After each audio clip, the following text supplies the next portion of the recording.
Well, it actually happened. Capture Evildoers and Back Alley Haymaker have been banned. This is going to have massive implications for competitive universes going forward. Let's talk about some of the major losers and winners from this ban list. Starting off with symbols, we have the Earth, Good, and Life symbols as major losers. And these symbols have had it far too good for far too long. They are by far the most winningest symbols over the last year. We just saw Life Overhaul win Nationals. Earth Overhaul was the most frequent list in top cuts, but all of these symbols were strong across the board. You know, we had Good Murio, we had Earth Nomu, we had Life Momo, and Life Recovery Girl. There was no shortage of strong decks on these symbols, but what all of these decks had in common is that they were typically running 3 or 4x Back Alley Haymaker. Haymaker was just the ultimate attack for these symbols. It was a good poke because you got to build a foundation at the same time as attacking. It was good on turn 2 because you got to build a resource to fuel a lethal attack string, and stun 2 in the early game was just killer. It was good in the late game because it just randomly had EX2 printed on it. And so there's no doubt that all of these symbols are going to take a step back by losing their favorite attack. Which brings me to our winning symbol, the Chaos symbol. Chaos has been right up there with Earth, Life, and Good as the best symbols in the game. However, Chaos has been basically totally unaffected by these changes. I don't believe, Capture Evildoers was on all Good and Fire, not on Chaos. So Chaos lost literally nothing here. And just because of that, it's going to take a step forward. I think there's a good chance that Chaos is the best symbol in the game now. A big part of Chaos game plans was momentum shenanigans, and losing Capture Evildoers is going to be a big boost to a lot of different Chaos characters. Speaking of characters, on our losers, we have Murio and Ryuku. They're going to lose a lot of consistency by not having Capture Evildoers for turn 2 kills. They're still going to be capable of doing that, and they're going to be quite strong, just not as consistent. For example, if Murio opens up Phantom Threat, put it in his momentum, Rejuvenating Smash, Valiant Assault, Hardened Jab, followed by anything else, he can still very easily kill you on turn 2. Ryukyu still gets Dragon Impact, which clears Vast Strength, clears your card pool, and gets you an attack. Both of the characters will still be quite strong. They'll just take a small step backwards. All Might and Midoriya were pretty heavily dependent on Back Alley Haymaker, and this goes for pretty much all of the All Mights and Dekus in the game. They all really liked Back Alley Haymaker. They depended on it much more so than Murio. And Overhaul and Momo are just examples of characters on these symbols that really enjoyed the free build into their stage. For example, Overhaul needs to flip a foundation for +2 damage, and then he needs to block from his stage. What better way to do that than building in a 0 difficulty foundation, flip it, and then if it's like tight-lipped or it can't be fixed, these make for great blocks on defense. Momo is constantly having to destroy her stage and build from her card pool. We have seen Momo, leave more for like Command Pigeon Flock lately, but there's still no question that losing Back Alley Haymaker hurts. Speaking of winning characters, we have 2 Chaos characters here, All for One and Mr. Compress. These are characters that really depend on momentum for their game plan. I remember in one of the first monthly Monday Mayhems, I was playing All Might 6 and I played All for One at the beginning, and I was always drawing my Capture Evildoers, and I could tell that my rival just did not have a good time in our matchup because of it. He was still really nice, but it just wasn't fun when his character literally could not do like what his character wants to do because I always had my Capture Evildoers. Mineta is not on Chaos, but he gets to discard the momentum, reduce it to 0, and draw 1 card. Mineta 2 has always been strong. All for One just made top cuts recently, and so these characters just get better. They're going to be taking a step forward in my tiers. 7-handers were also a major winner simply for the meta slowing down on turn 2. Maybe none more so than Tamaki Amajiki, because Amajiki also benefits from getting less momentum hate to have to deal with. Eraserhead is going to benefit from Ryukyu taking a step back, since Dragon Impact committing Eraserhead is so detrimental I know as a Todoroki 1 player, there was no attack that I hated more than back alley Haymaker. There was nothing truly cancel worthy that Haymaker was doing, but all of it together was so strong. The stun 2 was very detrimental on early turns when I was really dependent on my foundations to help me block everything. For our loser, we have this Life Punches attack package. We saw this win the webcam RLE in Season 1 with Jose on Life Toga. He was using back alley Haymaker, Heroic Strike, Future Charge, Tongue Whip, and Alleyway Ambush.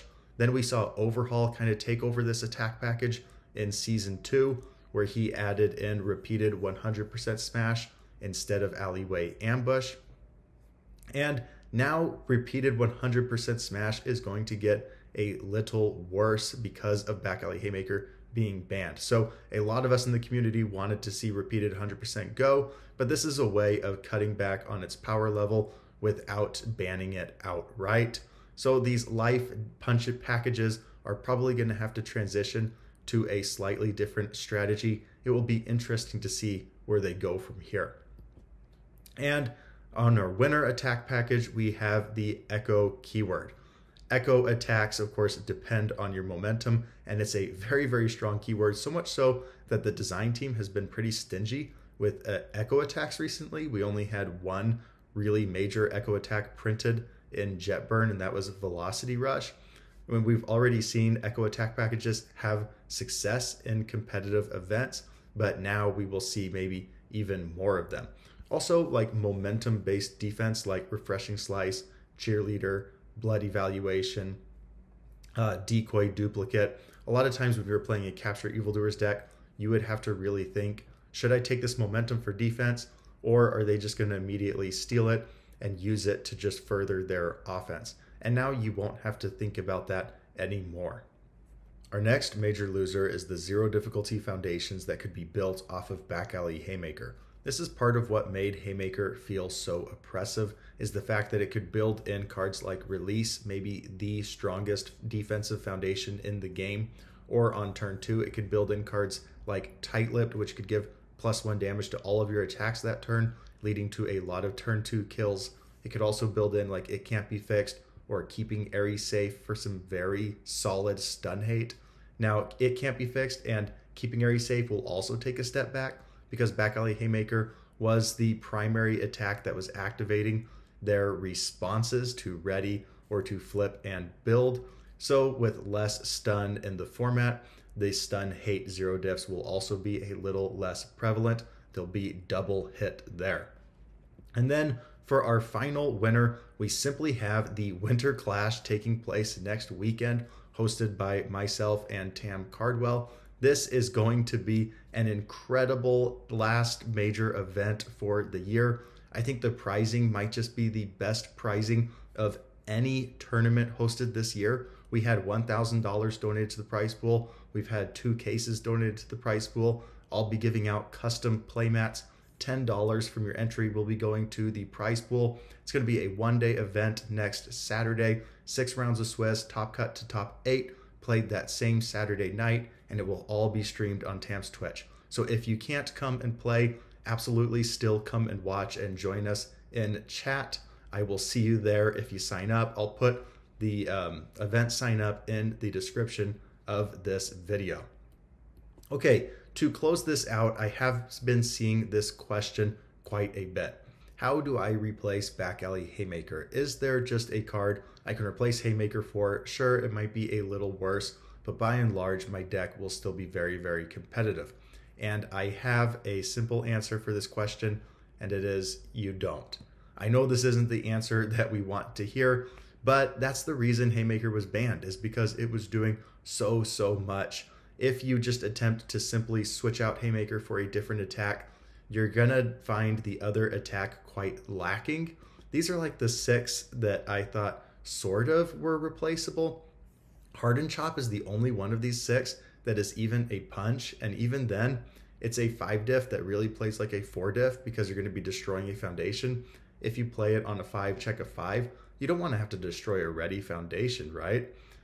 Brutish Swagger is the most comparable to back alley Haymaker, but it's a Fury taunt and it's not a punch. And that stun 2 and draw are a lot more gated than Haymaker was. Overhead reversal builds in something, but again, this isn't really a string starter. It doesn't have stun 2 on it. It doesn't have EX2 on it. It's a slightly worse block. Hardened Claw Crusher maybe could see some more play, but it is not a punch. It really has no relevant keywords. It's just a stun attack.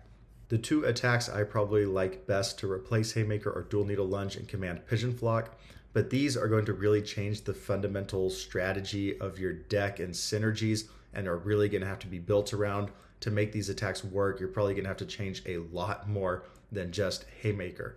So as you can see, there's not really a nice and clean one-for-one replacement for Haymaker. You're going to have to settle for something doing much, much less, or you're going to have to really retool and rebuild your deck.